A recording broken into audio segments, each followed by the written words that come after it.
Hello students, इस video में मैं आपको बताऊंगा अगर आपको दिल्ली यूनिवर्सिटी से एफिलिएटेड कॉलेज IJPS में BPEd या MPEd कोर्स में एडमिशन लेना है तो उसमें स्पोर्ट्स सर्टिफिकेट पर आपको कितने मार्क्स मिलते हैं एडमिशन के समय। आप जानते हैं, जैसा कि पिछली वीडियो में मैंने आपको बताया था, आपका रिटन टेस्ट हो चुका है जिसका वेटेज 50% था। आपका फिजिकल टेस्ट का वेटेज 20% होगा जो कि अभी आगे होगा, और आपके स्पोर्ट्स सर्टिफिकेट पर आपको 30% फाइनल मेरिट के अंदर मार्क्स मिलेंगे। लेकिन ये मार्क्स सिर्फ उन्हीं स्टूडेंट्स को मिलेंगे जिनके पास स्पोर्ट्स सर्टिफिकेट होगा। अब ये कैसे पता चलेगा कि कौन से स्पोर्ट्स सर्टिफिकेट पर कितने मार्क्स मिलेंगे? तो उसके 6 अलग अलग कैटेगरीज हैं जिनका नाम है SPW 1 2 3 4 5 6। SPW मतलब स्पोर्ट्स प्रोफिशिएंसी वेटेज 1 2 3 4 5 6। ठीक है, तो इन 6 अलग अलग कैटेगरीज को मैं आपको एक्सप्लेन करूंगा थोड़ा सा डिटेल में। उससे पहले 2-3 चीजें समझनी आपके लिए जरूरी हैं। आप जानते हैं कि CSAS का एक फॉर्म फिल करना है आपको, जैसा कि मैंने पिछली वीडियो में आपको बताया था। और CSAS का जब आप फॉर्म फिल करेंगे तो वहाँ एक सेक्शन होगा स्पोर्ट्स सर्टिफिकेट अपलोड करने का। तो वहाँ आपको अपना स्पोर्ट्स सर्टिफिकेट अपलोड करना है अगर आपके पास कोई स्पोर्ट्स सर्टिफिकेट है। अगर नहीं है तो उस वाले स्पेस में आप एक ब्लैंक पेपर भी लगा करके फॉर्म को प्रोसीड कर सकते हैं। आपको 0 मार्क्स मिलेंगे लेकिन आपका फॉर्म प्रोसीड हो जाएगा। तो वो तो बात हो गई CSAS के फॉर्म की। अभी हम वापस बात करते हैं स्पोर्ट्स सर्टिफिकेट के डिटेल्स की। वेटेज में बता चुका हूँ, फाइनल मेरिट में इसका वेटेज 30% होगा। वैसे जो आपको मार्क्स मिलेंगे स्पोर्ट्स सर्टिफिकेट पर वो टोटल 20 में से मिलेंगे, मतलब 20 में से मार्क्स मिलेंगे, और वेटेज इसका 30% होगा फाइनल मेरिट के अंदर। तो इससे पहले कि मैं इन 6 अलग अलग कैटेगरीज को डिफाइन करूं, 2 और इंपॉर्टेंट बात मैं आपको बता देता हूं। सबसे पहली बात, स्पोर्ट्स सर्टिफिकेट कब का वैलिड होगा? तो स्पोर्ट्स सर्टिफिकेट आपका वैलिड होगा जो कि आपको इशू किया गया हो 1 मई 2019 से 30 अप्रैल 2023। मतलब 1 मई 2019 से अगर पहले का स्पोर्ट्स सर्टिफिकेट है तो वो वैलिड नहीं है। इसी तरह से 30 अप्रैल 2023 के बाद का सर्टिफिकेट है तो वो भी वैलिड नहीं है। कब का होना चाहिए? इन डेट्स के बीच का होना चाहिए, 1 मई 2019 से 30 अप्रैल 2023 के बीच का, नहीं तो वो वैलिड नहीं होगा। ठीक है, तो आपको उसकी वैलिडिटी पता चल गई कब से कब तक का होना चाहिए। अब जब कि आप CSAS का फॉर्म फिल करेंगे तो वहां पर आपके पास ऑप्शन होगा कि आप मैक्सिमम 3 स्पोर्ट्स सर्टिफिकेट को अपलोड कर सकते हैं। क्या बताया मैंने? मैक्सिमम 3 स्पोर्ट्स सर्टिफिकेट अपलोड कर सकते हैं, लेकिन उसमें से जो आपका हाईएस्ट स्पोर्ट्स सर्टिफिकेट होगा सिर्फ उसी पर आपको मार्क्स दिए जाएंगे। ऐसा नहीं है कि आपने 3 स्पोर्ट्स सर्टिफिकेट अपलोड कर दिए या 2 कर दिए तो उन दोनों पर मिल जाएंगे, तीनों पर मिल जाएंगे, नहीं, सिर्फ एक पर ही मिलेंगे जो भी आपका हाईएस्ट होगा। और आप चाहें तो सिर्फ एक ही स्पोर्ट्स सर्टिफिकेट अपलोड कर सकते हैं, वहां भी कोई प्रॉब्लम नहीं है। लेकिन अगर आपको थोड़ी सी कंफ्यूजन है कि शायद ये इस पे ज़्यादा मिल जाए, शायद उस पे ज़्यादा मिल जाए, तो तीनों अपलोड कर दीजिएगा आप। ठीक है स्टूडेंट्स, और ध्यान रखिएगा जब भी आप स्पोर्ट्स सर्टिफिकेट अपलोड करेंगे तो उसके साथ आपको एक सपोर्टिंग सर्टिफिकेट भी अपलोड करना है। अब ये सपोर्टिंग सर्टिफिकेट क्या होता है तो उस पर ऑलरेडी मैं एक अलग वीडियो बना चुका हूँ डिटेल में, उस वाली वीडियो को आप देख सकते हैं कि सपोर्टिंग सर्टिफिकेट क्या होता है। सपोर्टिंग सर्टिफिकेट अगर अपलोड नहीं करते तो कई बार आपका जो सर्टिफिकेट है, मेन सर्टिफिकेट, उसको सही होने के बावजूद भी वो लोग रिजेक्ट कर देते हैं। तो आपका सर्टिफिकेट रिजेक्ट ना हो, आपको 0 मार्क्स ना मिले, अगर सर्टिफिकेट है तो बिल्कुल बेनिफिट लीजिए, सपोर्टिंग भी उसका अपलोड करिए साथ में। कैसे अपलोड करना है वो मैं जब CSAS की फॉर्म फिलिंग वाली वीडियो अपलोड करूंगा स्टेप बाय स्टेप, तो उसमें मैं आपको बता दूंगा। तो यहाँ तक स्टूडेंट्स आपको समझ आ गया। अब आते हैं अपने वीडियो के मेन पॉइंट पर, जो कि है आपको कितने कितने मार्क्स मिलेंगे कौन से लेवल के स्पोर्ट्स सर्टिफिकेट पर। तो 6 अलग अलग कैटेगरीज हैं जैसा कि मैंने बताया था। कैटेगरी 1 से स्टार्ट करते हैं जिसका नाम है SPW 1 स्पोर्ट्स प्रोफिशिएंसी वेटेज 1, जो कि इंटरनेशनल स्पोर्ट्स पर्सन के लिए है। कौन से इंटरनेशनल स्पोर्ट्स पर्सन? जिन्होंने रिप्रेजेंट किया हो इंडिया को ओलंपिक गेम्स में, वर्ल्ड चैंपियनशिप में, वर्ल्ड कप में, कॉमनवेल्थ गेम्स में, एशियन गेम्स में, एशियन चैंपियनशिप में, साउथ एशियन गेम्स में और यूथ चैंपियनशिप में। इनमें अगर उनका गोल्ड मेडल है तो 20 मार्क्स, सिल्वर मेडल है तो 17 मार्क्स, ब्रॉन्ज मेडल है तो 15 मार्क्स, और अगर सिर्फ पार्टिसिपेशन है तो 13 मार्क्स मिलेंगे। ठीक है, ये तो थी कैटेगरी 1 जो कि इंटरनेशनल स्पोर्ट्स पर्सन के लिए थी। तो ऐसा आमतौर से होता नहीं है क्योंकि जो ओलंपियन है वो आमतौर से अपने स्पोर्ट्स पर ध्यान देगा, कॉमनवेल्थ गेम वाला, इधर वो लोग ना के बराबर चांसेस होते हैं। तो इस कैटेगरी में हम एक तरह से कह सकते हैं कि शायद कोई स्टूडेंट नहीं आएगा, कोई स्टूडेंट फॉल नहीं कर रहा होगा। उसके आगे की जो कैटेगरीज हैं मोस्टली स्टूडेंट्स उन्हीं के अंदर फॉल कर रहे होंगे। तो अब बात कर लेते हैं हम कैटेगरी नंबर 2 से लेकर के 6 तक, यानी SPW 2 से SPW 6 तक। SPW 2 और 6 के लिए कुछ रूल हैं। रूल ये है कि यहाँ पर कुछ लिस्टेड गेम्स हैं। SPW 1 में क्या था? कोई भी गेम हो, ओलंपिक के अंदर अगर आपने खेल लिया है या आप जो भी अभी मैंने बताया तो कोई दिक्कत नहीं थी, आपका कंसीडर कर लिया जाता। लेकिन कैटेगरी नंबर 2, 3, 4, 5, 6 इनमें कुछ लिस्टेड गेम्स हैं, सिर्फ यहीं के सर्टिफिकेट आपके कंसीडर किए जाएंगे, बाकी को वैलिड नहीं माना जाएगा। कौन कौन से गेम्स हैं आइए देख लेते हैं। पहले इनको देख लेते हैं, उसके बाद हम कैटेगरी 2 से 6 तक डिटेल में समझेंगे।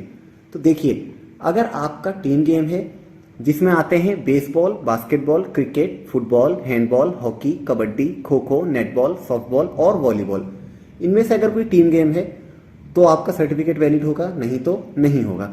अगर बात की जाए डुअल एंड कॉम्बैट स्पोर्ट्स की, तो इसमें कौन कौन से गेम्स हैं?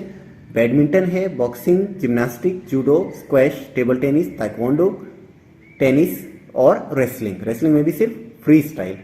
तो ये हो गया आपका डुअल एंड कॉम्बैट स्पोर्ट्स। इसके अलावा अगर हम इंडिविजुअल स्पोर्ट्स की बात करें तो इसमें है आर्चरी, जिसमें सिर्फ रिकर्व और कंपाउंड के इवेंट्स ही माने जाएंगे। एथलेटिक्स है, चेस है, डाइविंग, शूटिंग, शूटिंग के अंदर सिर्फ 10 मीटर पिस्टल और 10 मीटर एयर राइफल के सर्टिफिकेट ही माने जाएंगे। स्विमिंग होगा, वेट लिफ्टिंग होगा और फेंसिंग होगा।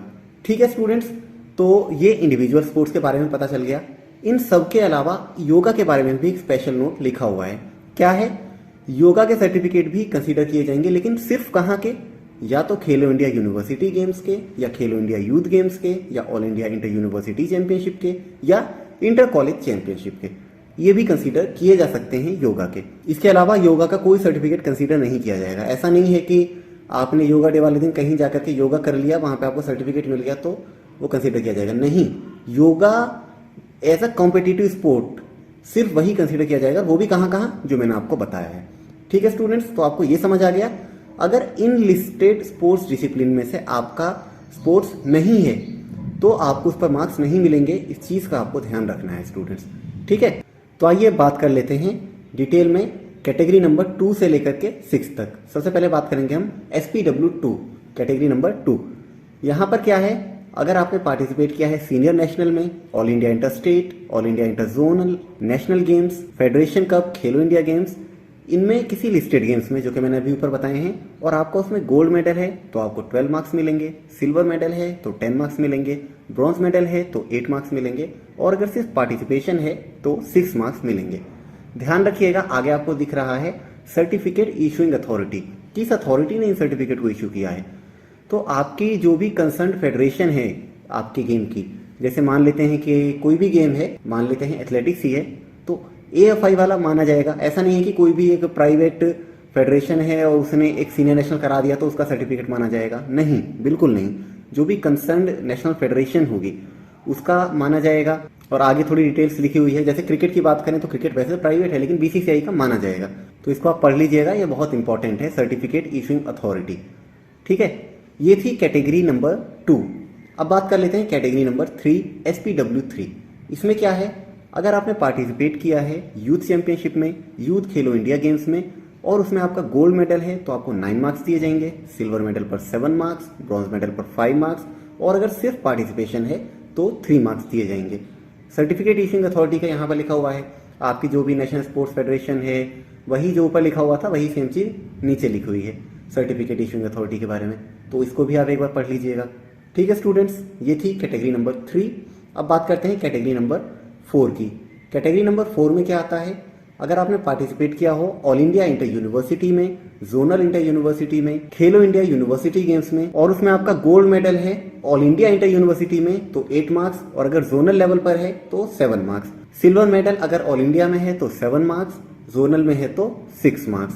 ब्रॉन्ज मेडल अगर ऑल इंडिया में है तो 6 मार्क्स, जोनल में है तो 5 मार्क्स, और अगर सिर्फ पार्टिसिपेशन है तो ऑल इंडिया में 4 मार्क्स और जोनल में 3 मार्क्स। ठीक है स्टूडेंट्स, ये थी category number 4। Certificate issuing authority आपको राइट साइड पे दिख रहा है, इसको पढ़ लीजिएगा, ये इंपॉर्टेंट है। उसके बाद है कैटेगरी नंबर 5। इसमें क्या है?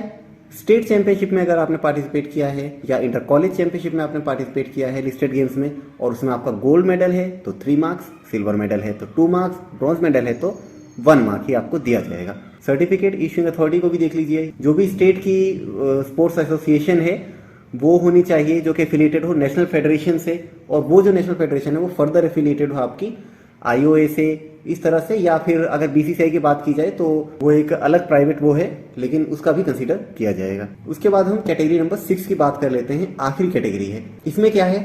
अगर आपने पार्टिसिपेट किया है नेशनल रूरल वुमेन चैंपियनशिप में, नेशनल यूथ चैंपियनशिप में या नेशनल स्पोर्ट्स फेस्टिवल में, सिर्फ लिस्टेड गेम्स की बात हो रही है हर जगह, तो उसमें अगर आपका गोल्ड मेडल है तो आपको 4 मार्क्स मिलेंगे, सिल्वर मेडल है तो 3 मार्क्स मिलेंगे और ब्रॉन्ज मेडल है तो आपको 2 मार्क्स मिलेंगे।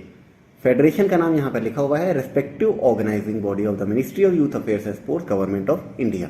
ठीक है स्टूडेंट्स, ये चीज़ आपको समझ आ गई कि आपको कितने कितने मार्क्स कौन कौन से लेवल के स्पोर्ट्स सर्टिफिकेट पर मिल सकते हैं। मुझे नहीं लगता कि और ज़्यादा डिटेल की ज़रूरत है, फिर भी अगर कोई कन्फ्यूजन है तो आप मेरे से कमेंट से पूछ सकते हैं। और ध्यान रखिएगा, लिस्टेड गेम्स को मैं बार बार बता रहा हूँ, अगर आपका गेम इस लिस्ट में नहीं है तो आपका सर्टिफिकेट वैलिड नहीं माना जाएगा। लेकिन अगर किसी का है ही नहीं लेकिन उस पर सर्टिफिकेट है तो मैं ये कहूँगा कि जब आप CCS का फॉर्म फिल करें तो उसको अपलोड कर देना, कोई दिक्कत नहीं है। ज़्यादा से ज़्यादा क्या होगा, 0 मार्क्स दे देंगे ना, फॉर्म तो कैंसिल नहीं होगा, तो अपलोड कर देना। ट्राई करना चाहते हो आप तो कर लो ट्राई, लेकिन लिस्टेड गेम्स ही कंसीडर किए जाएंगे। ठीक है स्टूडेंट्स, इससे जो नेक्स्ट वीडियो होगी उसमें मैं फिजिकल फिटनेस टेस्ट के बारे में बता दूंगा। ये वीडियो आपको कैसी लगी कमेंट्स में लिखकर जरूर बताएं। मिलते हैं नेक्स्ट वीडियो में।